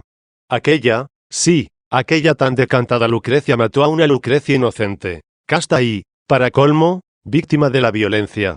Dicta sentencia. Quizá no os es posible al no sobrevivir la reo, para aplicarle el castigo. Entonces, ¿a qué vienen esos panegíricos exaltando a la homicida de una inocente y casta? Seguramente que no vais a tener argumentos para defenderla, ante los jueces de los infiernos, aunque estos sean como nos cantan vuestros poetas en sus versos. Estará, sin duda, entre aquellos, que, siendo inocentes, con sus propias manos se dieron muerte y exhalaron sus vidas renegando de la luz. Y cuando ella intenta volver a la tierra, el destino lo impide, y la siniestra y repugnante laguna la mantiene sujeta a su marea. O tal vez no se encuentra allá por haber acabado con su vida no inocente, sino consciente de su maldad. Y si suponemos, cosa que solo ella podía saber, que después del violento ataque de aquel joven, arrastrada ella de su propio placer, consintió, y su dolor fue tan grande que decidió expiarlo en sí misma con la muerte, aunque así hubiera sido, no debió quitarse la vida, si es que había posibilidad de hacer ante sus dioses falsos una saludable penitencia. En este caso, es falso aquello de 2 hubo, y solo uno cometió adulterio. Más bien ambos cometieron adulterio, el uno con evidente irrupción, y la otra con oculta aprobación. no se suicidó siendo inocente, y pueden decir los escritores, que salen en su defensa, que no está en las moradas infernales entre los que, siendo inocentes, con sus propias manos se dieron muerte. Pero así resulta que el presente caso se ve coartado por ambos extremos. Si disculpamos el homicidio, estamos realzando el adulterio, y si atenuamos el adulterio, agravamos el homicidio. No hay salida posible, si es adúltera. ¿Por qué se la ensalza? ¿Y si es casta? ¿Por qué se suicidó? 3. Pero a nosotros, para confundir a esta gente alejada de toda consideración de santidad, que insultan a las mujeres violadas en el cautiverio, nos basta, en el ejemplo tan noble de esta mujer, con lo dicho entre sus más gloriosas alabanzas, 2 hubo, y solo uno cometió adulterio. Por tan íntegra tenían a Lucrecia, que la creyeron incapaz de macularse con un consentimiento adulterino. El hecho de darse muerte por ser la víctima de un adúltero, sin ser adúltera, no es amor a la castidad, sino debilidad de la vergüenza. Se avergonzó, en efecto, de la torpeza ajena, en su cuerpo cometida, aunque sin su complicidad. Como mujer romana que era, celosa en demasía de su gloria, tuvo miedo de que la violencia sufrida durante su vida la gente la interpretase como consentida, si seguía viviendo. Esta razón la movió a presentar a los ojos de los hombres aquel castigo, como testimonio de su intención, ya que no podía mostrarles lo secreto de su conciencia. La llenó de vergüenza la idea de crearse cómplice en un pecado cometido, sí, por otro en ella, pero tolerado por ella pacientemente. ¿No fue este el proceder de las mujeres cristianas, que, a pesar de haber padecido situaciones semejantes, continúan viviendo? No tomaron en sí mismas venganza de un pecado ajeno para no añadir su propio delito. Esto hubiera sucedido si los enemigos, cometiendo violaciones y dando rienda suelta en sus cuerpos a las pasiones bajas, ellas, por vergüenza, hubiesen cometido homicidio en sí mismas. Tienen, ciertamente, en lo íntimo de su ser, la gloria de la castidad y el testimonio de su conciencia. Lo tienen a los ojos de Dios, y no buscan nada más. Les basta esto para un recto proceder, no sea que, al querer evitar sin justificación la herida de la sospecha humana, se desvíen de la autoridad de la ley divina. Capítulo 20. No existe potestad alguna capaz de autorizar a los cristianos el quitarse la vida. Resulta imposible encontrar en los santos libros canónicos pasaje alguno donde se preceptúe o se permita el inferirnos la muerte a nosotros mismos, sea para liberarnos o evitar algún mal, sea incluso para conseguir la inmortalidad misma. Al contrario, debemos ver prohibida esta posibilidad donde dice la ley, no matarás, sobre todo al no haber añadido, a tu prójimo, como al prohibir el falso testimonio dice, no darás falso testimonio contra tu prójimo 35. Con todo, si uno diese un falso testimonio contra sí mismo, que no se crea libre de este delito. Porque la norma de amar al prójimo la tiene en sí mismo el que ama, según aquel texto, ama al prójimo como a ti mismo 36. Ahora bien, no sería menos reo de falso testimonio quien lo levantara contra sí mismo que quien lo hiciera contra el prójimo. Pero sí, en el precepto que prohíbe el testimonio falso, esta prohibición se limita solo al prójimo, y en una visión equivocada alguien puede entender que le está permitido presentarse como falso testigo contra sí mismo. Con cuánta mayor fuerza se ha de considerar prohibido al hombre el quitarse la vida, ya que en el texto no matarás, sin más añadiduras, nadie se puede considerar exceptuado, ni siquiera el que recibe el mandato. Por el mismo criterio han querido algunos ver extendido este precepto hasta las fieras y los animales domésticos, viéndose por él impedidos de matar a ninguno de ellos. ¿Y por qué no también las plantas, y todo lo que, arraigado en el suelo, se nutre por la raíz? 30. Pues de estas especies de seres, aunque no sientan, decimos que tienen vida, y, por tanto, son capaces de morir, y de ser muertas, empleando la violencia. De aquí que el apóstol, hablando de las semillas de las plantas, dice, lo que tú siembras no cobra vida, si antes no muere 37, y leemos en el Salmo, aplastó con granizo sus viñedos 38. Es decir, que, según esto, al oír no matarás, tenemos como un delito arrancar un matorral, y, con la mayor de las locuras, damos nuestro beneplácito al error de los maniqueos. Alejemos, en fin, estos devaneos, y cuando leamos no matarás, no incluiremos en esta prohibición a las plantas, que carecen de todo sentido, ni a los animales irracionales, como las aves, los peces, cuadrúpedos, reptiles, diferenciados de nosotros por la razón, ya que a ellos no se les concedió participarla con nosotros. Esto hace que, por justa disposición del Creador, su vida y su muerte estén a nuestro servicio. Así que, por exclusión, aplicaremos al hombre las palabras no matarás, entendiendo, ni a otro ni a ti, puesto que quien se mata a sí mismo mata a un hombre. Capítulo 21. Casos de ejecuciones humanas que se exceptúan del crimen de homicidio y algunas excepciones, sin embargo, a la prohibición de no matar, señaladas por la misma autoridad divina. En estas excepciones quedan comprendidas tanto una ley promulgada por Dios de dar muerte, como la orden expresa dada temporalmente a una persona. Pero, en este caso, quien mata no es la persona que presta sus servicios a la autoridad. Es como la espada, instrumento en manos de quien la maneja. De ahí que no quebrantaron, ni mucho menos, el precepto de no matarás los hombres que, movidos por Dios, han llevado a cabo guerras, o los que, investidos de pública autoridad, y ateniéndose a su ley, es decir, según el dominio de la razón más justa, han dado muerte a reos de crímenes. El mismo Abraham no solamente está libre del delito de crueldad, sino que es elogiado con el título de piadoso por querer ejecutar a su hijo no criminalmente, sino por obediencia. 39. En el caso de Jefte surge la duda de si habrá que tomar la orden como divina. Jefte dio muerte a su hija por ser ella quien salió corriendo a su encuentro. En efecto, él había hecho voto de inmolar a Dios lo primero que le saliese al encuentro a su vuelta victoriosa de la batalla 40.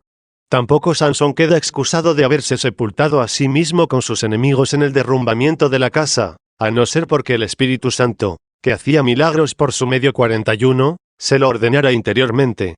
Pues bien, fuera de estos casos, en los que se da la orden de matar, sea de forma general por una ley justa, sea de un modo particular por la misma fuente de la justicia, Dios, el que mate a un hombre, trátese de sí mismo o de otro cualquiera, contrae crimen de homicidio. Capítulo 22. La muerte voluntaria nada tiene que ver con la fortaleza de ánimo. 1. Todos los que han cometido consigo mismos este crimen tal vez sean dignos de admiración por su fortaleza de ánimo, mas no por la cordura de su sabiduría. Aunque razonado con más detención, ni siquiera fortaleza de ánimo la podemos llamar, porque se han dado la muerte al no poder soportar una situación dolorosa o pecados de otras personas. Más bien nos encontramos aquí con un alma débil, incapaz de soportar la dura servidumbre de su cuerpo, o la opinión necia de la gente. Mucho más esforzado debemos llamar al ánimo dispuesto a pasar una vida penosa, antes que huir de ella, fiado en la certeza de una conciencia limpia, así como a despreciar la opinión de los hombres, máxime del vulgo, que casi siempre está envuelta en la sombra del error. Si un hombre se convierte en esforzado de ánimo cuando se produce a sí mismo la muerte, es obligatorio incluir en ellos a Teómbroto. Dicen que tras la lectura de un libro de Platón, en el que se trataba de la inmortalidad del alma, se arrojó desde el muro, pasando así de esta vida a aquella, que él creía mejor. Ningún peso de infortunio o de crimen, verdadero ni falso imposible de soportar, le inducía a suicidarse. Únicamente la grandeza de ánimo le bastó para abrazar la muerte y romper los suaves lazos de esta vida. El mismo Platón, a quien acababa de ver, pudo ser testigo de que la hazaña participaba más de lo grande que de lo bueno. Sin lugar a dudas, él mismo lo habría realizado en primer lugar, y por encima de todo, incluso lo habría ordenado. Pero con la misma clarividencia con que intuyó la inmortalidad del alma, se dio cuenta de que esta acción no era jamás recomendable, es más, debía prohibirse. 2. Pero lo cierto es que muchos se quitaron la vida para no caer en manos de los enemigos. No preguntamos ahora si esto se realizó, sino si esto debió haberse realizado. El sano juicio debe ser antepuesto a los ejemplos. Son estos los que están de acuerdo con aquel, y son tanto más dignos de imitación cuanto son de una religiosidad más excelente. No se han dado muerte los patriarcas, ni los profetas, ni los apóstoles, ya que Cristo, en la advertencia de huir de una ciudad a otra en tiempos de persecución 42, les pudo aconsejar que muriesen a sus propias manos antes de caer en las del perseguidor. Cristo ni ordenó ni aconsejó que los suyos partiesen así de esta vida, él mismo prometió que a los que partían de aquí les prepararía unas moradas eternas 43. Así que, por más ejemplos que pongan en contra los gentiles, desconocedores de Dios, el suicidio es claramente ilícito para quienes dan culto al único Dios verdadero. Capítulo 23. Importancia del ejemplo de Catón, que se suicidó no pudiendo soportar la victoria de César a pesar de todo, fuera del caso de Lucrecia, de quien ya hemos hablado arriba lo bastante. A nuestro parecer, no encuentran los paganos autoridades que puedan aducir, de no ser el famoso Catón, que se dio muerte en Útica. Y no porque falten otros que hayan realizado esto mismo, sino por la fama que tenía de hombre sabio y honrado, hasta el punto de creer fundadamente que se le ha podido o se le puede imitar en este punto con rectitud de conciencia. ¿Qué voy a decir yo como lo más relevante de esta acción?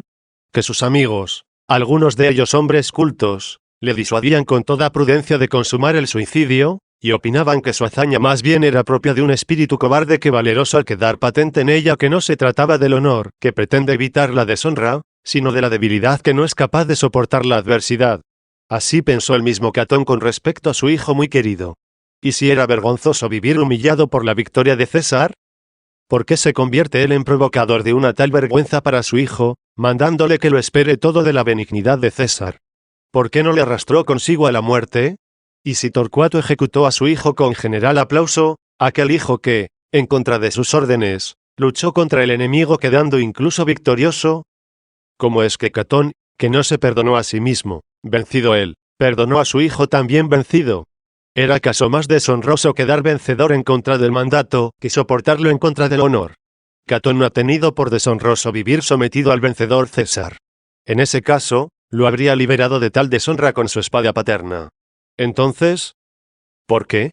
No por otra causa que esta, todo el amor que tuvo a su hijo, para quien esperó y quiso la clemencia de César, lo tuvo de envidia o, por usar un término más benigno, de pundonor ante la gloria que podía constituir para César otorgarle el perdón, según testimonio, dicen, del propio César. Capítulo 24 Régulo, más valeroso que Catón. Los cristianos superan a ambos, no quieren nuestros adversarios, que por encima de Catón pongamos al santo varón Job, que prefirió sufrir tan horrendos males en su carne antes que librarse de todos sus tormentos infiriéndose la muerte, ni tampoco a otros santos, que, según el testimonio de nuestras escrituras, de tanto peso por su gran autoridad y dignas de todo crédito, eligieron soportar la cautividad o la tiranía del enemigo antes que proporcionarse la muerte a sí mismos. Yo, por sus escritos, prefiero a Marco Régulo antes que a Marco Catón. En efecto, Catón no había nunca vencido a César, y, una vez vencido por él, le pareció indigno someterse. Para evitarlo, eligió quitarse la vida. Régulo, por el contrario, tenía vencidos ya a los cartagineses. Como buen romano que era, había conquistado para Roma, siendo general, una victoria no luctuosa para sus compatriotas, sino gloriosa sobre sus enemigos. Vencido por ellos más tarde, prefirió sufrirlos como su esclavo antes que librarse de ellos con la muerte.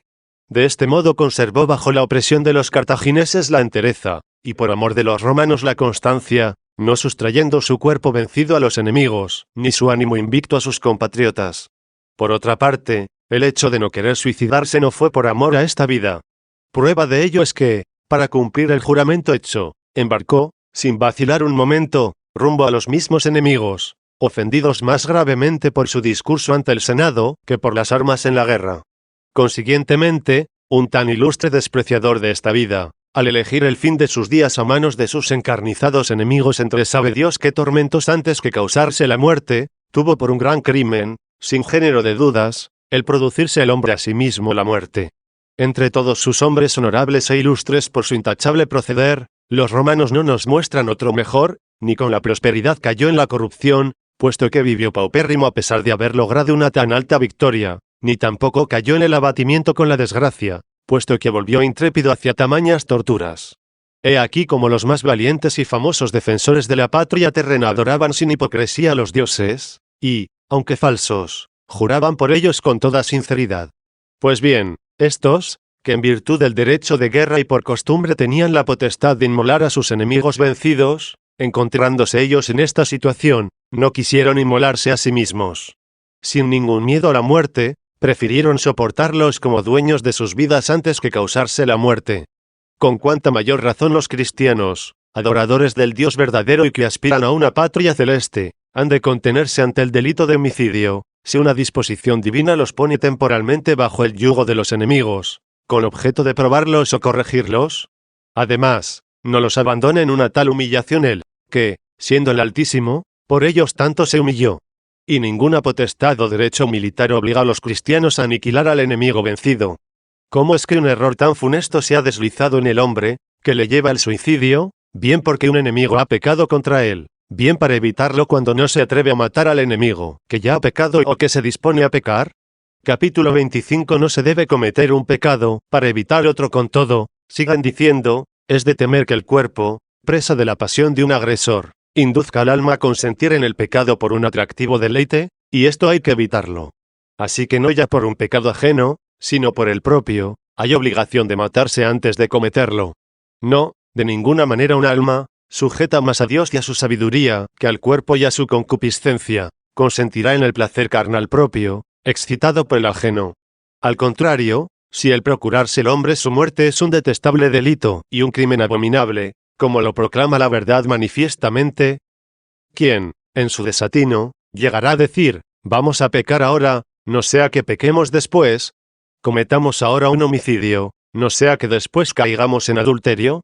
Pero supongamos que la perversidad llegase hasta el punto de elegir el pecado en lugar de la inocencia. ¿No es mayor la incertidumbre sobre un adulterio futuro que la certeza de un homicidio presente? ¿No sería preferible cometer un desorden reparable por la penitencia antes que un crimen al que no se le deja lugar a un saludable arrepentimiento?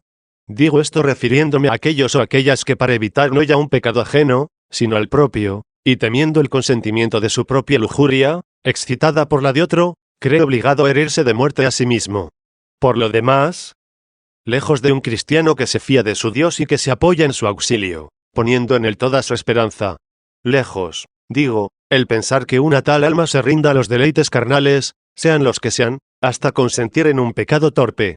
Y si todavía esa rebeldía lujuriosa que habita en los miembros destinados a la muerte se mueve como por propia ley, al margen de nuestra voluntad, ¿cuánto más sucederá esto sin culpa en el cuerpo de quien no consiente, puesto que sin culpa sucede, por ejemplo, en el cuerpo de un dormido?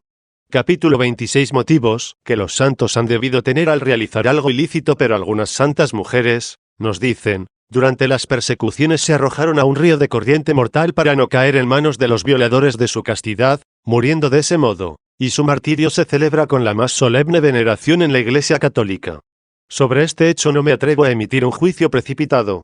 Ignoro si la autoridad divina, por medio de algunos testimonios dignos de fe, ha persuadido a la Iglesia a honrar de tal modo su memoria. Y puede ser que así haya sucedido. Y si tomaron esta decisión no por error humano, sino por mandato divino, siendo, por tanto, no ya unas alucinadas, sino unas obedientes. Algo así como en el caso de Sansón, del que no es justo pensar de otro modo. En efecto, cuando Dios manda, y muestra sin ambajes que es Él quien manda, alguien llamará delito a esta obediencia. ¿Quién acusará esta piadosa disponibilidad? Sin embargo, no pensemos que obra rectamente quien resolviera sacrificar a su hijo, porque Abraham hizo lo mismo con el suyo y es digno de elogio por ello. También el soldado que, obediente a su autoridad legítima, mata a un hombre, por ninguna ley estatal se le llama reo de homicidio. Es más, se le culpa de desertor y rebelde a la autoridad en caso de negarse a ello. Asimismo, si lo hiciera él por su propia cuenta y riesgo, incurriría en delito de sangre. Reo de castigo se hace tanto por matar sin una orden como por no matar después de ella. Y si esto sucede con la autoridad militar, cuanto más bajo la autoridad del Creador. Así que quien ya conoce la no licitud del suicidio, cométalo si recibe una orden de aquel cuyos mandatos no es lícito despreciar. Con una condición, que haya total certidumbre sobre el origen divino de tal orden. Nosotros, por las palabras, barruntamos la conciencia de los demás, sin permitirnos emitir juicios de lo que se nos oculta. Nadie sabe la manera de ser del hombre, si no es el espíritu del hombre, que está dentro de él. 44. Lo que decimos, lo que damos por seguro, lo que de todas maneras queremos probar, es esto: nadie tiene el derecho de causarse la muerte por su cuenta, bajo pretexto de librarse de las calamidades temporales, porque caería en las eternas. Nadie lo tiene por pecados ajenos, porque empezaría a tener uno propio y gravísimo quien estaba limpio de toda mancha ajena. Nadie tiene el mencionado derecho por sus pecados pasados, precisamente por ellos le es más necesaria la vida, para poderlos reparar con la penitencia. Nadie lo tiene so pretexto de un deseo de vida mejor, esperada después de la muerte. Esta vida no acoge en su seno a los reos de su propia muerte. Capítulo 27. ¿Debe desearse la muerte voluntaria por evitar un pecado?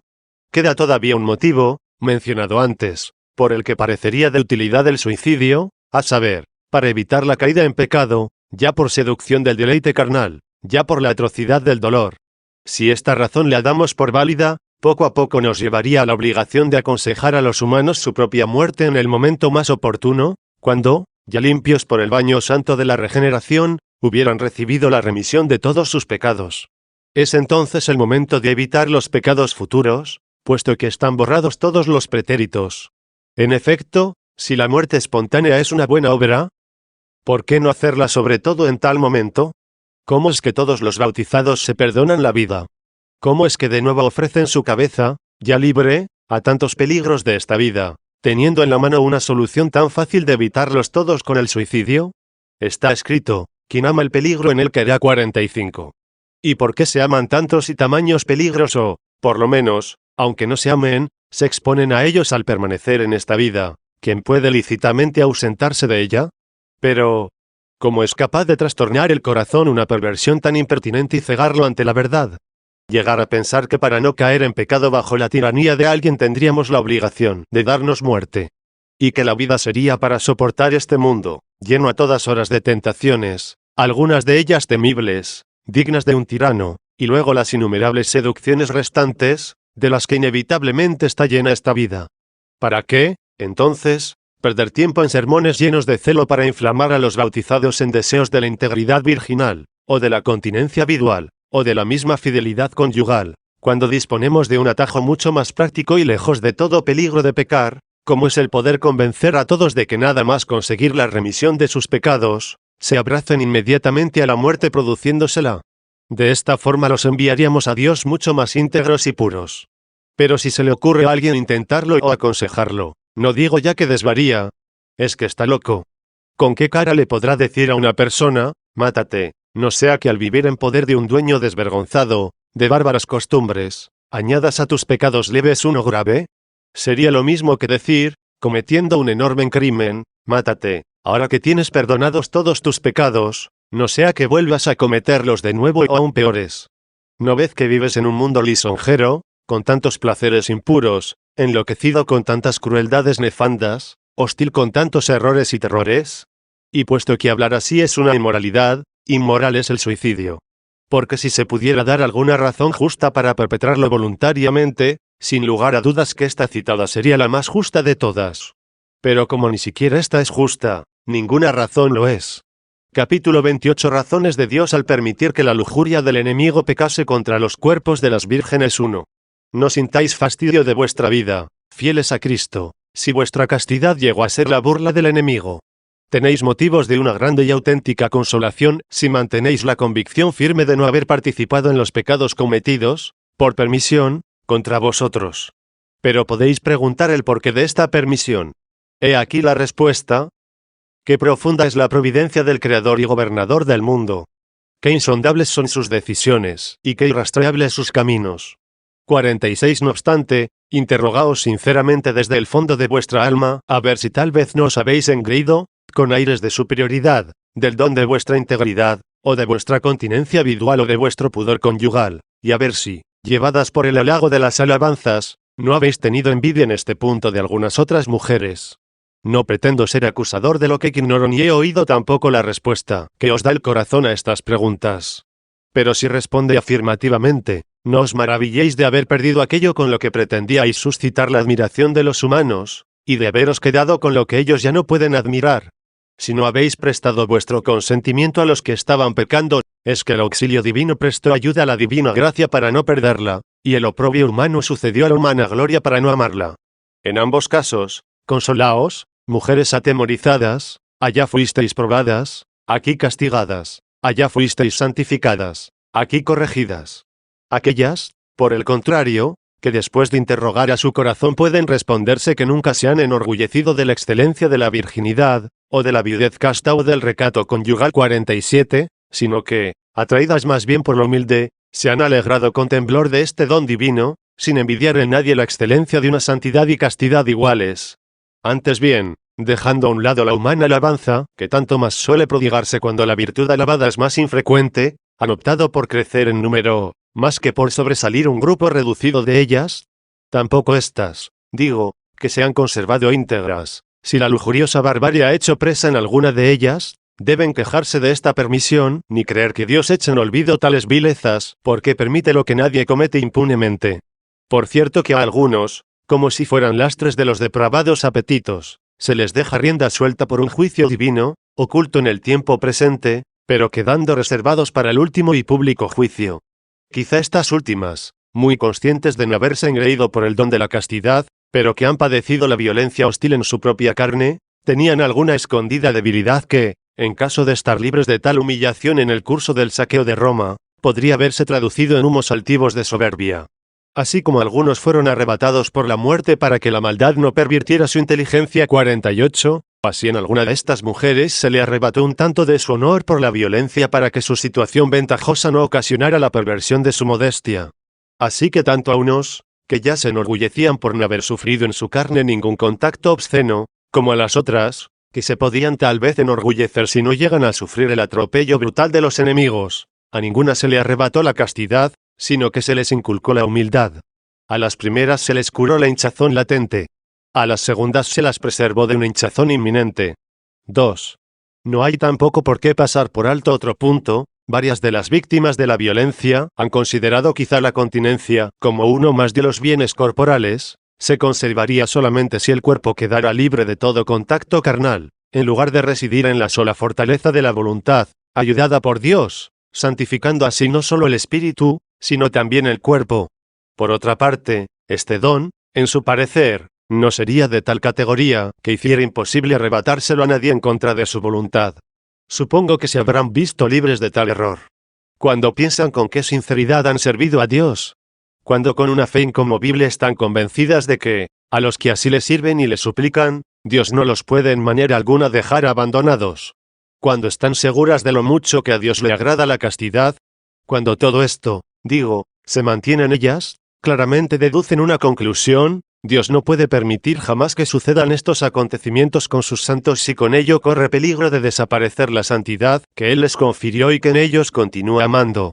Capítulo 29. Respuesta de la familia cristiana a los infieles cuando estos le echan en cara que Cristo no los libró del furor de los enemigos. Ya tiene, pues, la familia entera del sumo y verdadero Dios su propio consuelo, y un consuelo no falaz ni fundamentado en la esperanza de bienes tambaleantes o pasajeros.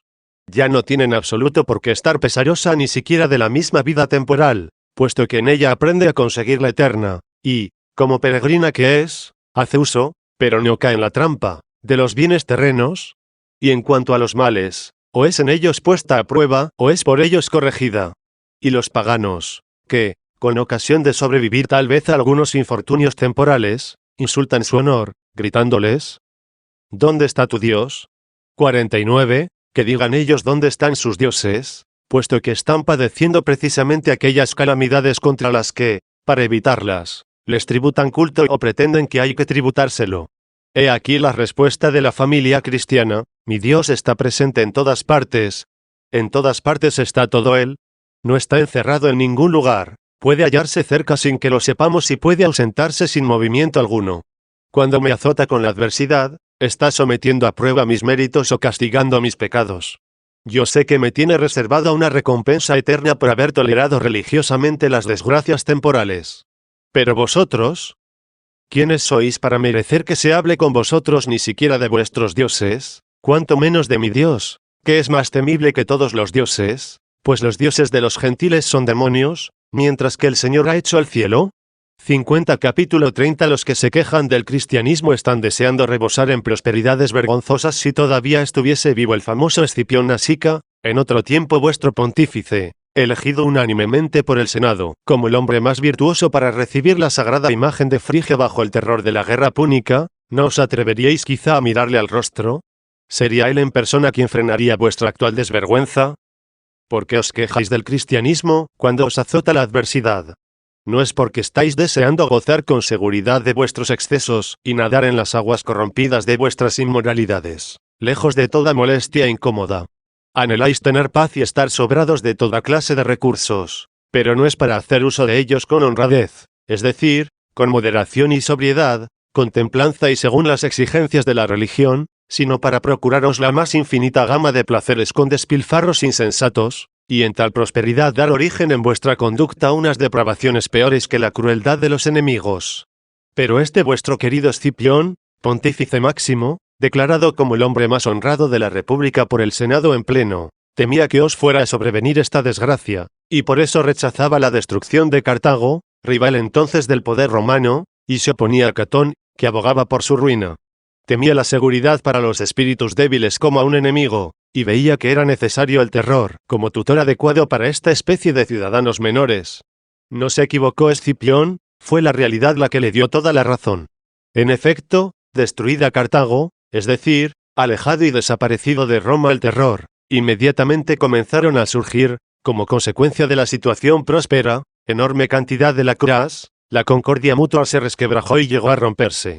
Primeramente por rebeliones encarnizadas y sangrientas, e inmediatamente después por una complicación de sucesos desafortunados, incluso con guerras civiles, se produjeron tales desastres, se derramó tanta sangre, se encendió un tal salvajismo con avidez de destierros y rapiñas, que los romanos, aquellos que en tiempos de su vida más íntegra temían desgracias por parte del enemigo, ahora, echada a perder esa integridad de conducta, tenían que padecer mayores crueldades de sus propios compatriotas.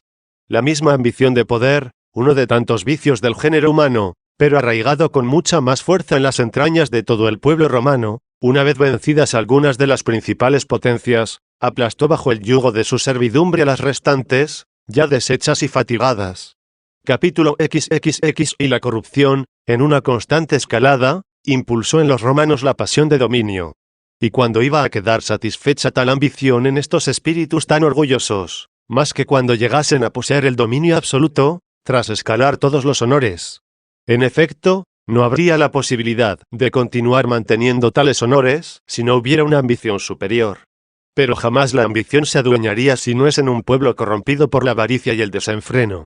Y en avaro y desenfrenado se convirtió el pueblo romano por la prosperidad, aquella prosperidad de la que el famoso Nasica, con penetrante visión de futuro, opinaba que se debía evitar, oponiéndose a la destrucción del mayor, el más fuerte y más opulento estado rival. De esta manera el temor reprimiría la pasión. Con la pasión así reprimida, no se caería en el desenfreno, y contenido este, no asomaría la avaricia. Teniendo atajados estos vicios florecería y se incrementaría la virtud, tan útil a la patria. La libertad, compañera de la virtud, estaría siempre presente. Por esta misma razón y por el amor tan previsor a su patria, este vuestro pontífice máximo en persona, designado, no lo repetiremos nunca bastante, con plena unanimidad por el Senado de su tiempo, como el hombre más honrado, hizo que el mismo Senado retirase su proyecto, tan ansiado, de construir un teatro.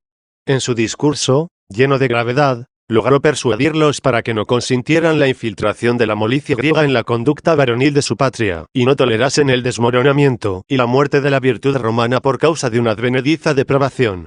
Fue tal el poder de sus palabras, que el Senado cambió sus disposiciones, prohibió que en adelante se colocaran los asientos, que ya empezaba la ciudad a ordenar en grupos, a la hora del espectáculo de los juegos. Con qué celo no habría desterrado de Roma este hombre hasta los mismos juegos escénicos si hubiera osado resistir a la autoridad de los que creía dioses.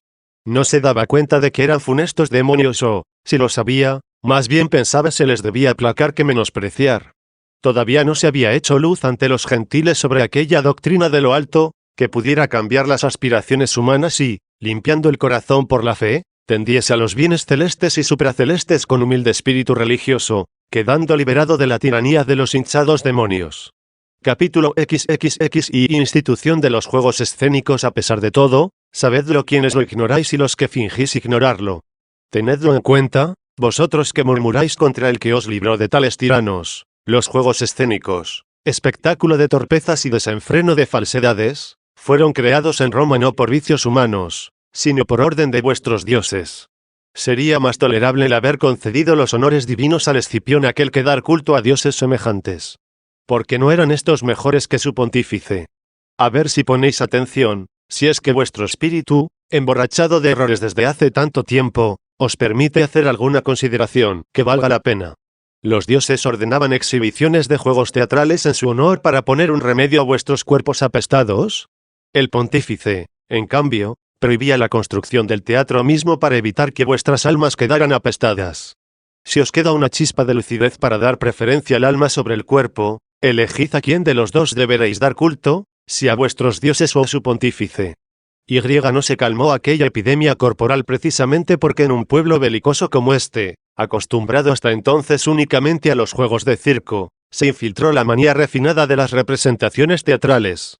Al contrario, la astucia de los espíritus malignos, adivinando que aquella peste iba a terminar a su debido tiempo, puso cuidado en inocular, Con ocasión de ello, otra mucho peor y de su pleno agrado, no en los cuerpos, sino en las costumbres.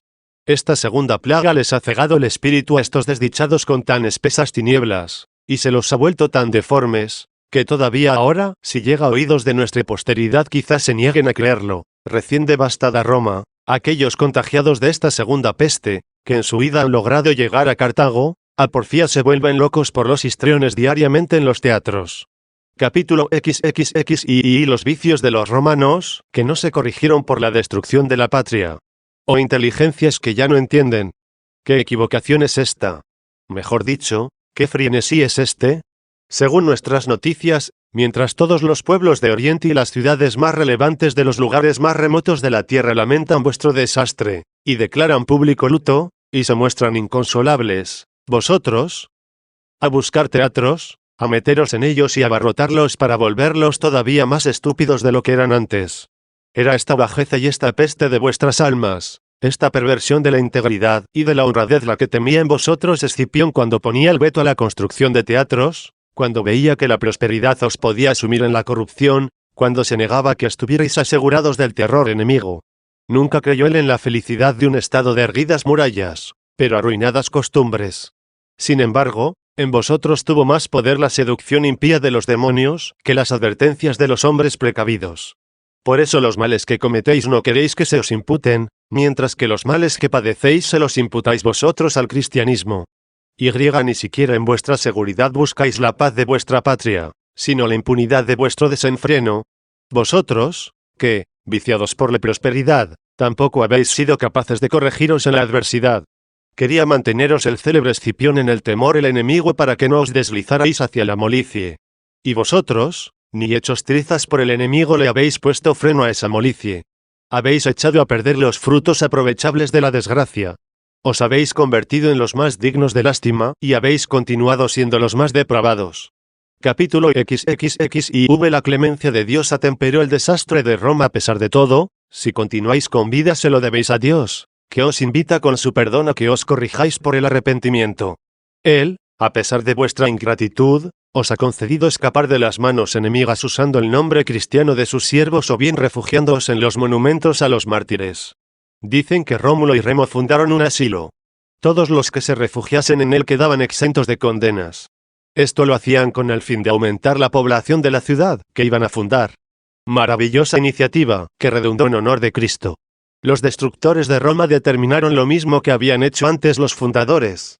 ¿Y qué hay de extraordinario en que hayan hecho aquellos, para suplir el número de sus compatriotas, lo mismo que han hecho estos para conservar la abundancia de sus enemigos?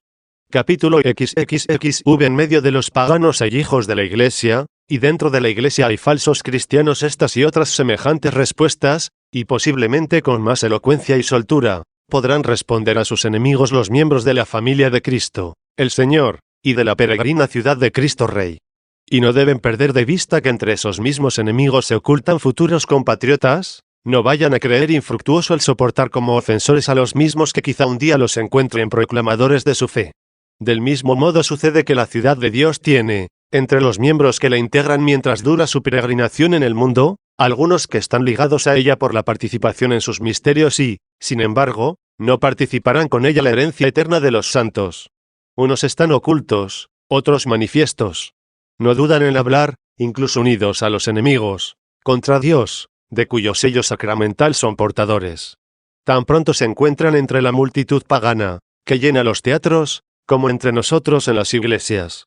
No hay por qué desesperar en la enmienda de algunos, incluso de estos últimos, mucho menos cuando entre nuestros enemigos más declarados se ocultan algunos predestinados a ser nuestros amigos, y que ni ellos mismos lo saben. Entrelazadas, de hecho, y mezcladas mutuamente están estas dos ciudades, hasta que sean separadas en el último juicio. Voy a exponer mi opinión sobre el origen de ambas, su proceso evolutivo y el final que les corresponde, según la ayuda que reciba de Dios. Todo a gloria de la ciudad de Dios, que brillará con más claridad en contraste con sus opuestos. Capítulo XXXV y tema del resto de la obra. Me quedan todavía varias cosas que replicar a quienes achacan los desastres del Estado romano a nuestra religión, por obra de la cual existe prohibición de sacrificar a sus dioses. Voy a hacer mención de todas aquellas desgracias que vengan a propósito, tanto por su número como por su magnitud, y que puedan parecer suficientes, soportadas por Roma o las provincias a ellas sometidas, antes de la prohibición de sus sacrificios. Sin duda alguna que nos las cargarían todas a nosotros, si nuestra religión se hubiera ya hecho luz ante ellos o les hubiera puesto el veto a sus cultos sacrílegos. En segundo lugar, voy a exponer el motivo por el que el Dios verdadero se dignó prestar su auxilio a algunas formas de su conducta para engrandecer el dominio de Roma. Veremos también cómo el poder de quienes ellos llaman dioses de nada les ha servido. Al contrario, les ha perjudicado profundamente con sus patrañas y sus mentiras. Tomaré la palabra, por fin, contra aquellos que, ya refutados y convictos con pruebas evidentísimas, ponen gran celo en sostener la obligación de darles culto, no precisamente buscando un provecho en la presente vida, sino más bien para la vida de ultratumba. Tema este, si no me equivoco, mucho más complicado, bien digno de una delicada discusión. Se trata nada menos que de discutir contra los filósofos, y no unos filósofos cualesquiera, sino los que gozan ante ellos de la más encumbrada fama, y que están de acuerdo con nosotros en muchos puntos. Por ejemplo, la inmortalidad del alma, la creación del mundo por el verdadero Dios, la providencia divina, gobernadora de todo lo creado. Pero como deben quedar también refutados aquellos puntos en que disienten de nosotros, tomaremos esto como un deber ineludible, de forma que se resuelvan, con la ayuda de Dios, las objeciones contra la religión y luego dejemos firmemente asentada la ciudad de Dios, la verdadera religiosidad y el culto divino, en el cual únicamente se halla la verídica promesa de la felicidad eterna. Quede así terminado este libro, y emprendamos un nuevo camino, según el plan trazado.